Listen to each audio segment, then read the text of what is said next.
turka shi. Inna lillahi wa inna ilaihi raji'un. Idan wannan shine zuwan ku na farko, ku daure ku danna mana alamar subscribe, ku danna mana alamar like. An za mu wallafa muku cikakken bidiyon nan wanda 'yan Najeriya suka yi tir da Allah wadare da wannan mulkin na Janar Muhammadu Buhari. Ku kasance da mu.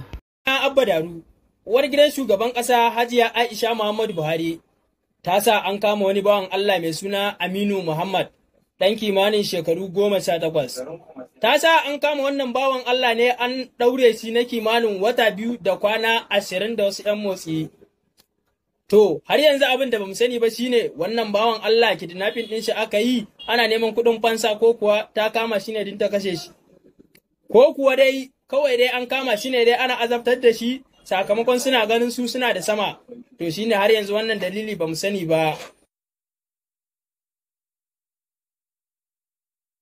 Aisha Muhammadu Buhari ta kasance abin zargi a gurin talakawan Najeriya yadda aka kama ta da laifin satan wani yaro mai suna Aminu Adamu Muhammad ɗan kimanin shekaru 18. Talakawa miliyan 200 ne da 593 suka tsine mata akan Allah ya wadare da abin da ta yi. Mai dokan bacci ne kuma ya bige da gengedi, wannan abu bai daɗi ba.